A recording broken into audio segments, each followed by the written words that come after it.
और जैसा कि आपको पता है कि आज बीपीएससी मेंस का जीएस पेपर 1 का एग्ज़ाम था, तो जीएस पेपर 1 में कुल मिला के अच्छे ही सवाल पूछे गए हैं।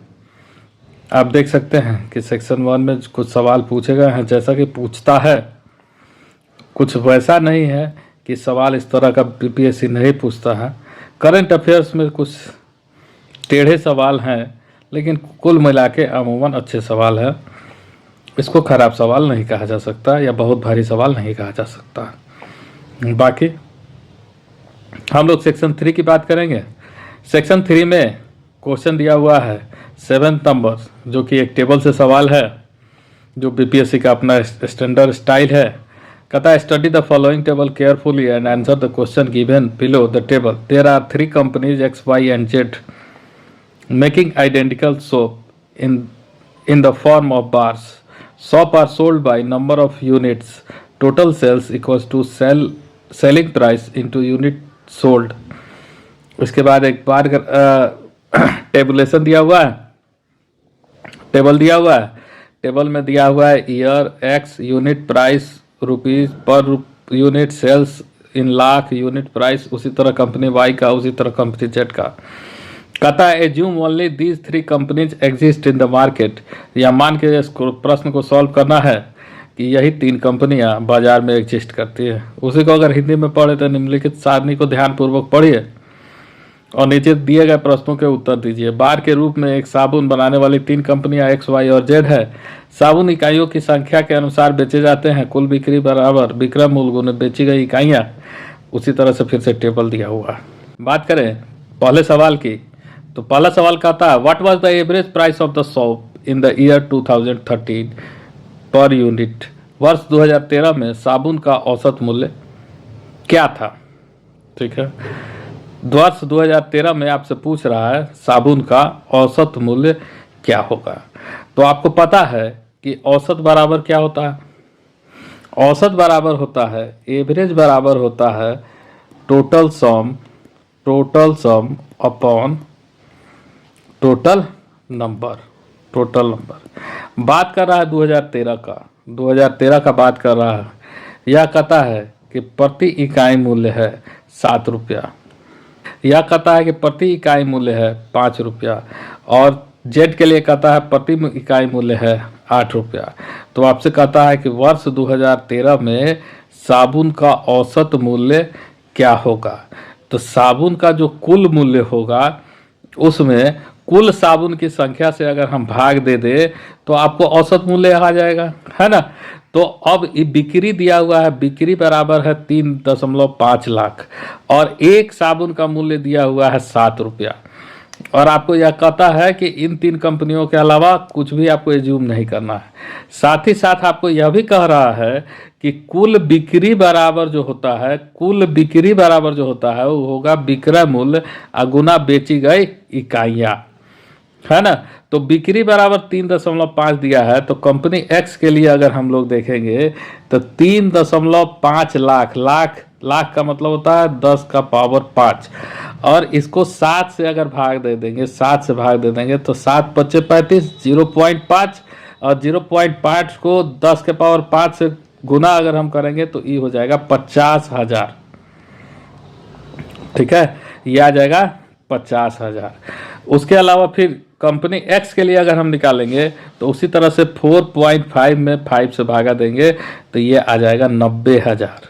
ठीक है, और उसी तरह से हम Z के लिए निकालेंगे तो 4 में 8 से भागा दे देंगे तो ये आ जाएगा 50,000, है ना। ये भी आ जाएगा आपको 50,000। और आपसे पूछ क्या रहा है, आपसे पूछ रहा है कि कुल बिक्री हमको बताइए, है ना, कुल बिक्री हमको बताइए। तो इसमें हम लोग क्या करेंगे, कुल सम कितना हो जाएगा 3.5, है ना। कुल सम हो जाएगा 3.5 प्लस क्या हो जाएगा 4.5 प्लस 4। ये सब किस में है, लाख में है, तो गुना 1 लाख। अब बटा कुल यूनिट क्या आएगा, X का है 50,000 अब प्लस Y का है 90,000 प्लस जेड का है 50,000। ठीक है, जेड का क्या है 50,000। तो इसका मतलब इन सबको जब हम जोड़ देंगे, कैलकुलेटर आपको अलाउ है, इस साधारण सा जोड़ है, इसे भी आप जोड़ सकते हैं। 4 4 8 4 12 है ना, 12 लाख 1 2 3 4 5, 12 लाख बटा इनको हम लोग जोड़ देंगे तो ये हो जाएगा 1,90,000। ठीक है, 12 लाख को जब आप भागा दे देंगे 1,90,000 से, तो ये 4 जीरो से 4 जीरो कैंसिल हो गया है ना। तो इसका मतलब क्या होगा, 120 को भागा दे देंगे 19 से, तो ये हो जाएगा 120 बटा 19। तो जब आप कैलकुलेटर से इसको कैलकुलेट करेंगे तो आपको आएगा 6.315 और यही आपका आंसर। तो दूसरा सवाल कहता है एक्स के लिए 2011 की तुलना में 2012 में बेची गई इकाइयों में कितने प्रतिशत की कमी हुई है। एक्स के लिए 2011 की तुलना में 2012 में बेची गई इकाइयों में कितने प्रतिशत की कमी हुई है। तो इसके लिए हम लोग क्या करेंगे कि फिर से अपने टेबल पे जाएंगे। हमारा टेबल है, इसमें एक्स का बात कर रहा है। ठीक है, तो इसमें एक्स है ना, एक्स के लिए हम लोग काम करेंगे, बात करता है। तो एक्स के लिए आ जाइए, एक्स 3 लाख है, इसमें 5 रुपया प्रति यूनिट है, तो 3 लाख में 5 से भागा दे देंगे है ना। 6 पचे 30, 60,000, 60,000 इकाई होगा इसका। उसी तरह से 3 लाख में 6 से भागा दे देंगे तो 50,000 इकाई होगा। ठीक है, उसी तरह से 3.5 लाख में 7 से पिछला बार भी भागा दिए थे तो 50,000 इकाई होगा। फिर 4 में 8 से भागा दे, 4 लाख में 8 से भागा देंगे तो ये भी 50,000 होगा। 3.6 में 9 से भागा देंगे तो ये 40,000 होगा। ठीक है, और आपसे सवाल पूछ रहा है कि 2011 की तुलना में 2011 की तुलना में 2012 में कितने प्रतिशत की कमी हुई है। तो इसको निकालने की आपको आवश्यकता नहीं है। 2011 की तुलना में 2012 में कितने प्रतिशत की कमी हुई है, तो यह 60,000 और यह 50,000। कमी कितना का हुआ है, कमी हुआ है 10,000 का। ठीक है ना, किससे, तो 60,000 से है ना, गुना 100%। तो यही आपका क्या हो जाएगा, आंसर हो जाएगा है ना, 16.66% आ जाएगा और यही आपका आंसर होगा। अगले सवाल की तरफ हम लोग बढ़ते हैं। अगला सवाल कहता है 2013 में बेची गई कुल इकाइयों में जेड का कितना प्रतिशत हिस्सा है ना। 2013 में एक्स का कुल इकाई, जो पहला सवाल में आप बनाए थे, पहला सवाल भी 2013 से ही रिलेटेड था, पहला सवाल भी आपका 2013 से ही रिलेटेड था। तो पहले सवाल में आप 2013 में बनाए थे, ये आपको 50,000 आया था। ठीक है, ये दूसरे वाले को बनाए थे तो ये आपको 90,000 आया था, और तीसरे वाले को बनाए थे तो ये आपको 50,000 आया था पहले सवाल में, जैसा कि आप बनाए थे। तो तीसरा नंबर का सवाल कहता है कि 2013 में बेची गई कुल इकाइयों में जेड के प्रतिशत का हिस्सा कितना है। तो जेड का हिस्सा कितना है, जेड का हिस्सा है 50,000, और कुल हिस्सा कितना है 50,000 इसका हिस्सा है, और कुल बिक्री कितना है 50 50 1 लाख, और 1,90,000। 1,90,000 में आपसे पूछ रहा है कि जेड का हिस्सा कितना है, तो गुना आप 100% कर देंगे तो आपका आंसर आ जाएगा। तो आपको क्या करना है कि ये 1 2 3 4 जीरो से 4 जीरो कट गया है ना, तो ये हो जाएगा। आप कैलकुलेटर से जब आप इसको गुना कर दीजिएगा तो ये आ जाएगा 26.315%, और यही आपका आंसर हो जाएगा। तो ये आपका तीसरा का आंसर हो जाएगा 26.315%। अब क्वेश्चन नंबर 4 पे चलते हैं, डी पे। डी नंबर कहता है in which year Y sold the maximum number of unit. Y ने इकाइयों की अधिकतम संख्या कितनी बेची। तो वाई किस वर्ष अपना अधिकतम बेचा है। ठीक है, तो वाई के किस वर्ष अधिकतम बेचा है, इसको हम लोग सॉल्व करते हैं। तो इसके लिए क्या करेंगे, 4.4 में 4 से जब डिवाइड करेंगे तो ये आ जाएगा आपको, इसकी आ जाएगा 1.1 लाख। ठीक है, इसको जब डिवाइड करेंगे तो ये आएगा 0.6 लाख। ठीक है, ये 1.1 आएगा, ये 0.6 आएगा। इसको डिवाइड कीजिएगा तो 0.9 लाख आएगा, इसको डिवाइड कीजिएगा तो 0.7 लाख आएगा, इसको डिवाइड कीजिएगा तो 0.7 लाख आएगा। तो कहता है किस वर्ष अधिकतम बेचा है, तो अधिकतम 2011 में बेचा है 1.1 लाख। तो इसका मतलब है कि क्वेश्चन नंबर डी का आंसर हो जाएगा 2011। ठीक है। अब कहता है कि E number the maximum price per unit given in the table exceed the minimum price per unit by what percentage, है ना। तो इस टेबल में जो मैक्सिमम है और मिनिमम है वो कितना रुपया से न्यूनतम मूल्य से अधिक। तो हम लोग देखते हैं कि इसमें मिनिमम प्राइस पर यूनिट का क्या है। तो इसमें मिनिमम प्राइस पर यूनिट का अभी तक में ये इस एक्स कंपनी एक्स में 5 है, कंपनी वाई में 4 है और कुछ इससे मिनिमम कंपनी जेड में नहीं है। तो मिनिमम जो प्राइस है आपका मिनिमम है 4। ठीक है। मैक्सिमम प्राइस की बात करें तो मैक्सिमम कंपनी एक्स में 9 है, कंपनी वाई में इससे बड़ा नहीं है और कंपनी जेड में भी इससे नहीं बड़ा है। तो मैक्सिमम जो है वो है 9। आप कहता है कितना ज़्यादा है, तो 5 ज़्यादा है। किस से, तो 4 से। मिनिमम से आपको कंपेरिजन करना है इंटू 100%। तो इसको आप 25 चौका 100, तो 25 पचे 125%। ई का आंसर हो जाएगा 125%। तो इस ई का आंसर आपका हो जाएगा 125%। मिनिमम और मैक्सिमम के बीच कितना परसेंट है, मतलब मैक्सिमम का कंपैरिजन करना है मिनिमम के साथ। तो आप देख रहे हैं एक्स में जो मैक्सिमम है वो 9 है, एक्स का जो मैक्सिमम है वो 9 है, वाई में 9 से बड़ा कुछ भी नहीं है, जेड में भी 9 से बड़ा कुछ भी नहीं है। अब हम लोग मिनिमम की बात करेंगे तो मिनिमम में एक्स में मिनिमम 5 है, वाई में मिनिमम 4 है ना, इससे छोटा नहीं है, और जेड में 4 से छोटा नहीं है। तो इसका मतलब मैक्सिमम 9 है और मिनिमम 4 है और हमको कंपैरिजन करना है हमको कंपैरिजन करना है। तो हम क्या करेंगे, कहता है कि अधिकतम मूल्य न्यूनतम मूल्य से कितने प्रतिशत अधिक है। तो अधिकतम मूल्य है 9, न्यूनतम मूल्य है 4 और गुना 100% हम लोग कर देंगे। तो ये 25 बार में कट जाएगा, है ना। 25 को 9 से हम लोग गुना कर देंगे तो 25 नवा हो जाता है 225। तो यही इसका आंसर हो जाएगा कि maximum price is 225% exceed than minimum price. और यही क्वेश्चन का जो और क्वेश्चन था, जो एक पाई चार्ट से क्वेश्चन दिया हुआ है, उस क्वेश्चन को सॉल्व करेंगे।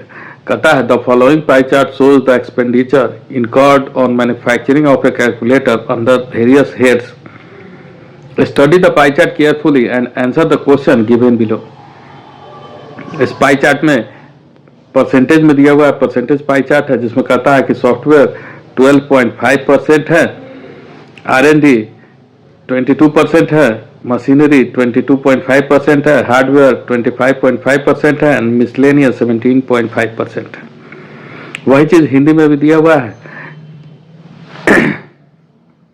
नीचे दिया गया विपरीत ग्राफ विभिन्न मदों के तहत कैलकुलेटर निर्माण पर किए गए ब्यौरा को दर्शाता है। विपरीत ग्राफ को सावधानी पूर्वक अध्ययन कीजिए और नीचे दिए गए प्रश्नों के उत्तर दीजिए। सॉफ्टवेयर, R&D, मशीनरी, हार्डवेयर विविध इसी तरह का दिया हुआ। अब हम लोग प्रश्न पे आते हैं। पहला प्रश्न कहता है कि what is the central angle of the sector showing expenditure incurred on paying for the software. Software के भुगतान पर किए गए व्यय को दर्शाने वाला सेक्टर का केंद्रीय कोण कितना होगा।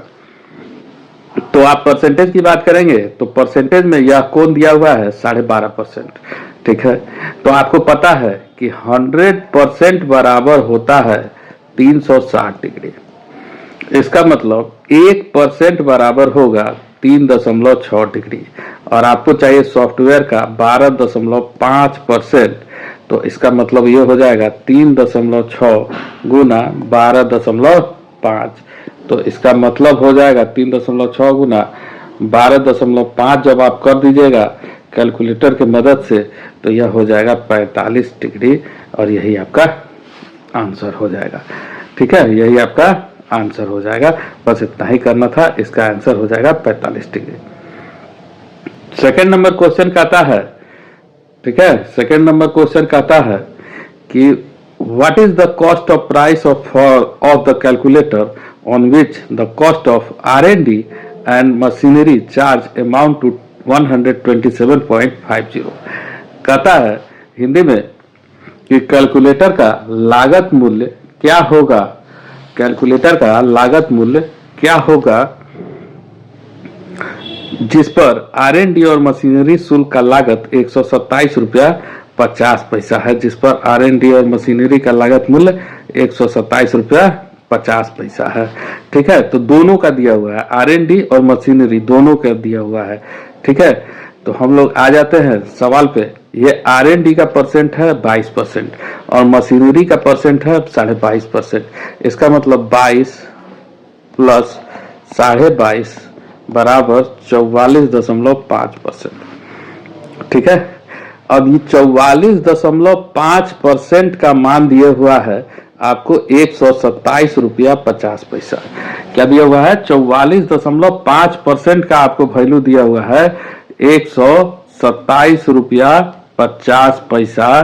तो आपको निकाल देना है, क्या निकाल देना है कि 100% का वैल्यू क्या होगा, तो वह आपको आ जाएगा। पूछ रहा है कैलकुलेटर का लागत मूल्य, तो लागत मूल्य यहाँ जो दिया हुआ है यही ना 100% है, तो इसका मतलब 1% बराबर 127.50 अपॉन 44.5, तो 100% बराबर हो जाएगा 127.50 अपॉन 44.5 गुना 100%। कैलकुलेटर से आप इसको कैलकुलेट कर दीजिएगा तो ये हो जाएगा 286.516 और यही आपका आंसर हो जाएगा 286.516। अब हम लोग तीसरे क्वेश्चन की तरफ बढ़ते हैं। क्वेश्चन नंबर सी कहता है the mark price of a calculator is 24% more than the cost price. If mark price for the calculator be 186, then what is the cost price of R&D used in the single unit of a calculator। Hindi में वही चीज लिखा है कि calculator का अंकित मूल्य उसके लागत मूल्य से 24% अधिक है। यदि कैलकुलेटर का अंकित मूल्य 186 रुपया है तो कैलकुलेटर के एक इकाई में प्रयुक्त R&D का लागत मूल्य क्या होगा। ठीक है, तो आपको पता है कि कैलकुलेटर का लागत अंकित मूल्य है ना, मार्क प्राइस जो है वह है 24% अधिक है किससे? कॉस्ट प्राइस से। तो इसका मतलब मार्क प्राइस जो होगा वह होगा 124%। इसका मतलब 186 रुपया जो अंकित मूल्य दिया है 124% बराबर 186 रुपया, तो इसका मतलब 100% बराबर हो जाएगा 186 बटा 124, तो ये आ जाएगा 1.5 आ जाएगा। अब आपसे पूछ रहा है कैलकुलेटर के एक इकाई में प्रयुक्त R&D का लागत मूल्य क्या है, तो हम लोग ग्राफ में देखेंगे कि R&D पे खर्च कितना है, तो 22% का खर्च है R&D पे। ठीक है, तो 1% का वैल्यू आपको आ गया है 1 रुपया 50 पैसा, तो 22% बराबर हो जाएगा 1.5 गुना 22। ठीक है, तो इसको जब आप कैलकुलेट कर दीजिएगा तो ये आपको आ जाएगा 33 रुपया जो होगा इसका आंसर हो जाएगा। यही आपसे पूछ रहा था। नंबर सवाल कहता है कि if machinery charge of a single unit be 58.50 and the mark price is 30% more than the cost price, then what is the mark price of the calculator। Hindi में कहता है कि यदि एक मशीनरी का शुल्क 58 रुपया 50 पैसा है, 58 रुपया 50 पैसा है और अंकित मूल्य लागत मूल्य से 30% अधिक है, तो कैलकुलेटर का अंकित मूल्य कितना होगा, है ना। तो कैलकुलेटर का अंकित मूल्य क्या है, यह मशीनरी शुल्क है 58 रुपया 50 पैसा। तो हम लोग ग्राफ में देखते हैं कि मशीनरी जो है उसका परसेंटेज कितना है, तो मशीनरी का जो परसेंटेज है वह है 22.5%। ठीक है, यह है 22.5%। तो इसका मतलब कि ये जो 22.5 है, 22.5% इतना बराबर दिया हुआ है रुपया 58.50। ठीक है, ये दिया हुआ है 22.5 बराबर दिया है 58.5 रुपया। तो आपको निकाल देना है 1% बराबर कितना हो जाएगा 58.50 बटा 22.5 0 तो ये हो जाएगा आपको 2.6। ठीक है, अब आपको क्या करना है, अंकित मूल्य, पहले लागत मूल्य निकालना है। तो लागत मूल्य है 100%, तो 100% बराबर हो जाएगा 2.6 इंटू 100, तो इसका मतलब हो जाएगा 260 रुपया। 260 रुपया जो है वह क्या है, इसका लागत मूल्य है। अब आपको अंकित मूल्य निकालना है और दिया हुआ है कि अंकित मूल्य लागत मूल्य से 30% अधिक है, तो इसका मतलब 100% बराबर दिया हुआ है 260 रुपया, है ना। 260 रुपया दिया हुआ है 100% बराबर, तो आपको निकाल देना है 130%। 130% बराबर हो जाएगा 260 बटा 100 गुना 130, तो ये बराबर हो जाएगा 338 रुपया। और यही काम आपको करना था। इस बार के सवाल में थोड़ा सा मैथमेटिकल टच ज़्यादा दे दिया है, बाकी सवाल बहुत ही निम्न स्तरीय है, कहीं कोई दिक्कत नहीं है सवाल में। अब अगर हम लोग 5वां नंबर सवाल की बात करें तो 5वां नंबर सवाल कहता है कि 5वां नंबर सवाल कहता है यदि उत्पादक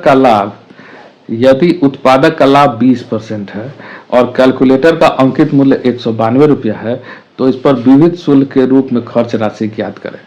ठीक है, if the profit of the manufacture is 20% and mark price of a calculator be 192, then how much money has been spend on the miscellaneous charge.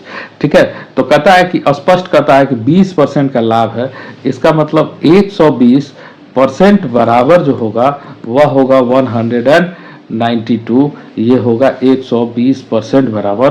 तो आपको निकाल देना है 100%, तो 100% बराबर हो जाएगा 192 अपॉन 120 इंटू 100।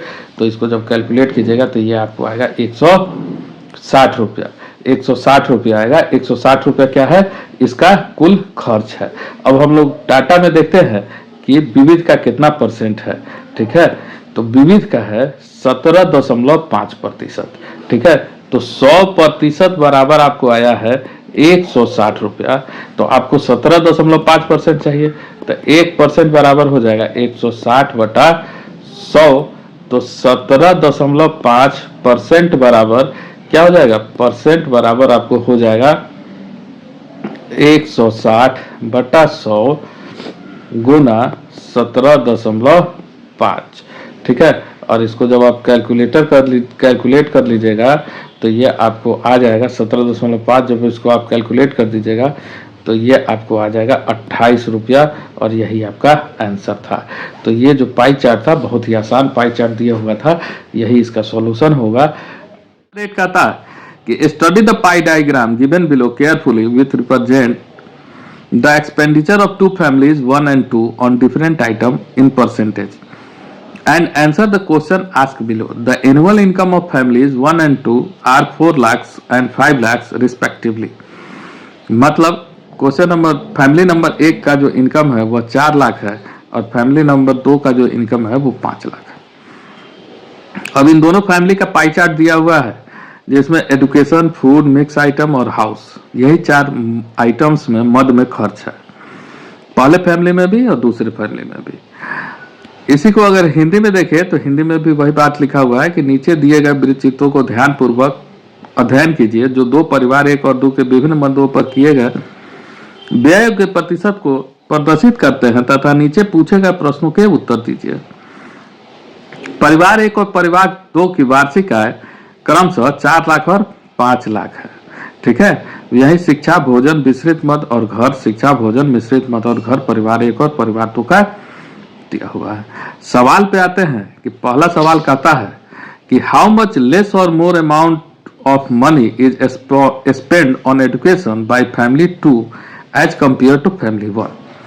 परिवार 2 परिवार 1 की अपेक्षा कितना कम या अधिक धन व्यय शिक्षा पर व्यय करता है। ठीक है, तो शिक्षा की बात करता है तो आपको पता है कि परिवार 1 का जो वार्षिक आय है वो 4 लाख है और परिवार 2 का जो वार्षिक आय है वो 5 लाख है, और शिक्षा पर परिवार 1 12% खर्चा करता है, तो इसका मतलब 100% बराबर है 4 लाख। ठीक है, 100% बराबर है 4 लाख, तो 1% बराबर हो जाएगा 1% बराबर हो जाएगा 4000, और आपको 12% निकालना है, 12% बराबर हो जाएगा 48,000। ठीक है। दूसरा परिवार, दूसरे परिवार की बात करें तो यहाँ 100% बराबर दिया हुआ है आपको 5 लाख। ठीक है, 100% बराबर 5 लाख दिया है, तो 1% बराबर हो जाएगा 5,000 और आपको 8% निकालना है तो 8% बराबर हो जाएगा 40,000। ठीक है। अब आपसे पूछ रहा है, सवाल जो पूछ रहा है, परिवार एक शिक्षा पर खर्च करता है 48,000, परिवार दो शिक्षा पर खर्च करता है 40,000। आपसे सवाल पूछ रहा है कि परिवार दो परिवार एक की अपेक्षा कितना कम या अधिक खर्चा करता है। तो सीधा सीधा आसान सा सवाल है, परिवार दो परिवार एक की अपेक्षा 48,000 माइनस 40,000 बराबर हो जाएगा 8,000 रुपया कम खर्च करता है। बस यही आपका आंसर था कि 8,000 रुपया कम खर्च करता है in comparison of family one. यही आपको करना था, इतना ही आसान सवाल है। दूसरा नंबर सवाल की तरफ बढ़ते हैं। सेकेंड नंबर सवाल कहता है कि परिवार एक एवं दो में कौन भोजन पर अधिक ध्यान व्यय करता है और कितना। ठीक है, तो भोजन पर खर्च कितना है, भोजन पर खर्च है परिवार एक का, भोजन पे खर्च है 38%।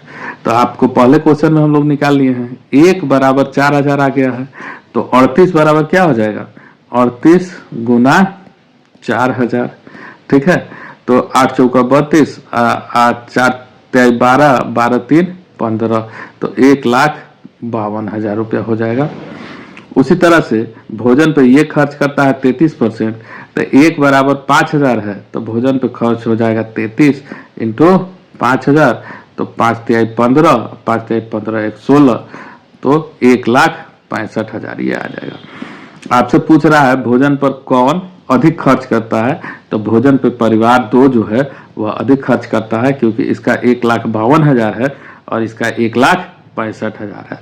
पूछता है कितना अधिक खर्च करता है, तो 1,65,000 में से आप 1,52,000 को घटा देंगे तो जो आएगा 0 0 0 ये 3 1 13,000 रुपया अधिक खर्च करता है।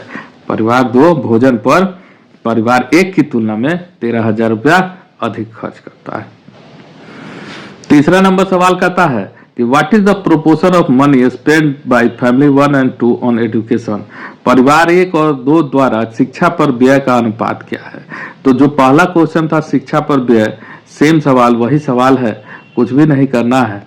तो यहाँ पे हम लोग आ जाते हैं फिर से शिक्षा पे ये 12% खर्चा किया था, पहला क्वेश्चन में हम लोग निकाले थे, ये 48,000 रुपया खर्च किया था, और ये शिक्षा पे 8% खर्च किया था, तो ये 40,000 रुपया खर्च किया था। कैसे, तो 5 लाख का 8%, 8 25 40, और 4 लाख का 12%, 12 चौका 48,000 रुपया खर्च किया है।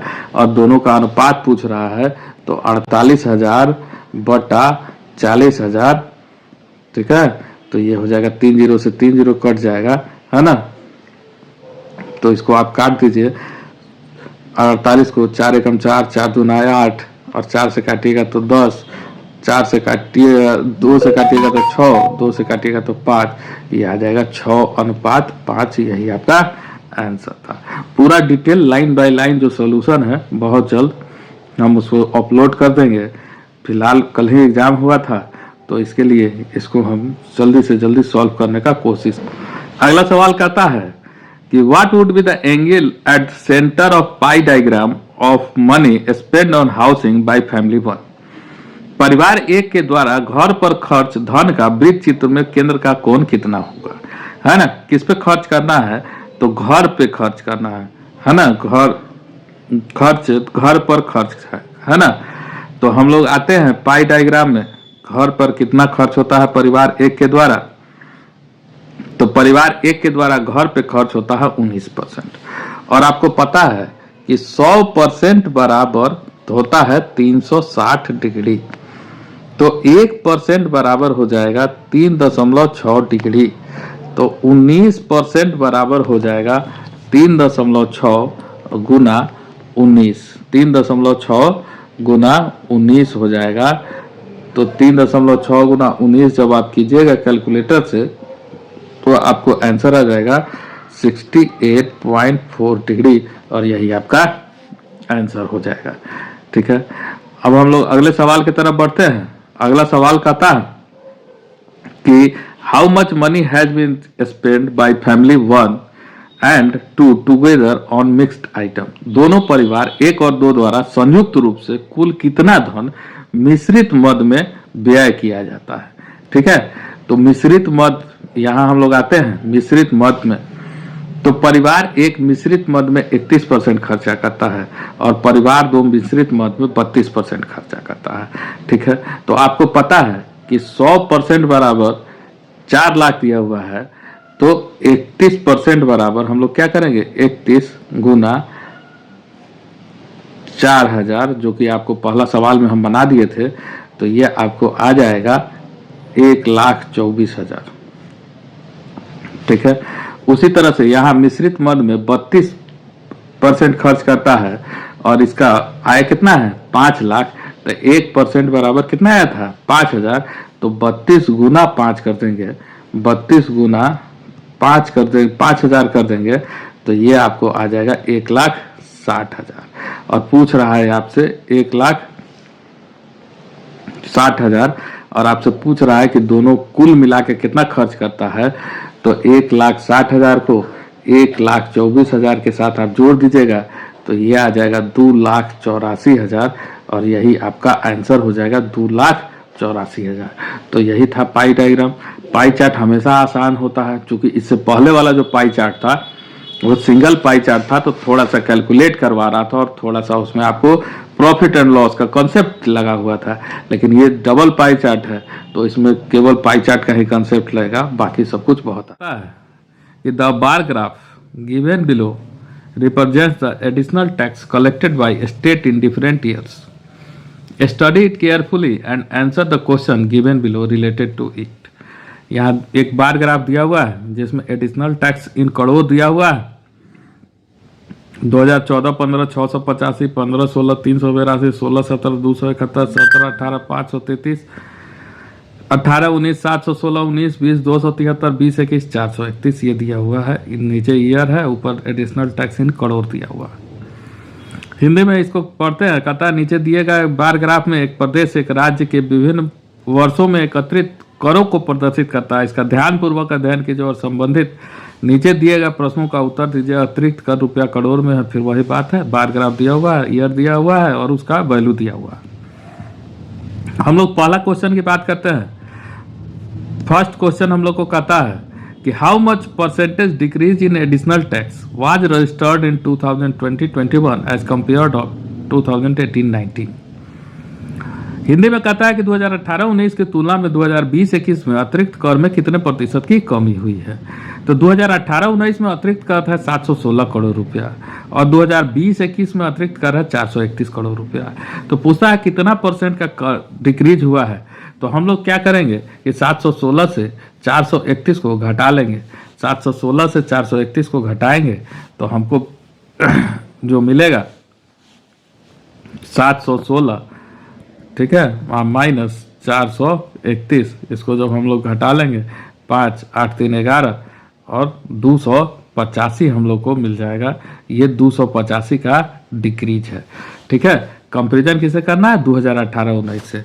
तो रिक्वायर्ड परसेंट जो हो जाएगा 285 बटा 716 गुना 100%। और जब इसको आप कैलकुलेटर से कैलकुलेट कर लीजिएगा, क्योंकि कैलकुलेटर आप लोग को अलाउ होता है, तो ये हो जाएगा 39.8044%। और यही आपका पहला का आंसर हो जाएगा। सेकेंड क्वेश्चन की तरफ बढ़ते हैं। सेकेंड क्वेश्चन कहता है कि how much percentage increase in additional tax was registered in 2017-18 as compare of 2016-17। 2016-17 की तुलना में 2017-18 में अतिरिक्त कर में कितने प्रतिशत की वृद्धि हुई है। किसके तुलना में, तो 2016-17 के तुलना में 2017-18 में अतिरिक्त कर में कितने परसेंट की वृद्धि हुई है। तो 16-17 में अतिरिक्त कर कितना है, 16-17 में अतिरिक्त कर है 271। ठीक है, 16-17 में अतिरिक्त कर है 271 और 17-18 में अतिरिक्त कर कितना है 533। तो सीधा सीधा हम परसेंट निकाल देंगे तो क्या हो जाएगा 533 माइनस 271 बटा 271 गुना 100%, यही हमको करना है। तो ये हो जाएगा 262 बटा 271 गुना 100%, और जब हम इसको कैलकुलेट करेंगे तो ये आएगा 96.678%, और यही आपका सेकेंड वाले का आंसर हो जाएगा। थर्ड नंबर सवाल कहता है, तीसरा नंबर सवाल कहता है during which year the maximum percentage increase in additional tax was registered as compare to its proceeding year. किस वर्ष के दौरान उसके पिछले वर्ष की तुलना में अतिरिक्त कर में अधिकतम प्रतिशत वृद्धि की दर्ज हुई है ना। तो हम यहाँ डाटा पे आएंगे और डाटा में हम लोग यह देखेंगे कि किसमें किसमें वृद्धि हुई है। तो सबसे पहले 2014 15-16 को देखेंगे 14-15 के तुलना में, तो यहाँ डिक्रीजिंग हो रहा है ना, इंक्रीजिंग नहीं हो रहा है, तो ये डाटा मेरे किसी काम का नहीं है। फिर 2016-17 में देखेंगे 2015-16 के कंपैरिजन में, तो यहाँ भी डिक्रीजिंग हो रहा है, ये भी डाटा हमारे किसी काम का नहीं है। 2016-17 में 2017-18 की तुलना में 2016-17 में यहाँ इंक्रीजिंग हो रहा है, और इसका डाटा अभी हम लोग निकाले हैं जो कि आया है 96.678%। तो इसमें इतना का बढ़ोतरी हो रहा है जो पिछले क्वेश्चन में जिसको हम लोग सॉल्व किए थे। अब हम लोग सॉल्व करेंगे 2018-19 के तुलना में 2017-18 का डाटा देखेंगे तो ये क्या हो जाएगा 716 माइनस 533 बटा 533 गुना 100%, ये हम लोग निकालेंगे। तो 533 716 माइनस 533 करेंगे तो ये आएगा 183 बटा 533 गुना 100% करेंगे। 183 गुना 533 से भागा देंगे तो ये आपको कैलकुलेटर की मदद से ये आपको आ जाएगा 34.33%, है ना। यहाँ बढ़ोतरी हुआ है 34.33%, ठीक है। इसके बाद 2019-20 में 2018-19 के तुलना में देखेंगे तो देखेंगे कि फिर से डिक्रीज है, ठीक है। अब इंक्रीज कहाँ है, तो इंक्रीज है आपको 2020-21 में 2019-20 के तुलना में, है ना। 431 हो जाता है, 273 से डाटा क्या हो जाता है 431। तो इसके लिए हम लोग निकालेंगे तो 431 माइनस 273 बटा 273 गुना 100। चूँकि प्रीवियस ईयर से हम लोग को करना है कंपेरिजन, तो हमेशा नीचे प्रीवियस ईयर होगा। और जब हम लोग इसको सॉल्व करेंगे तो ये हमारा आएगा 57.875%। आपसे पूछ रहा है कि किस साल सर्वाधिक हुआ है ना, किस साल सर्वाधिक हुआ है।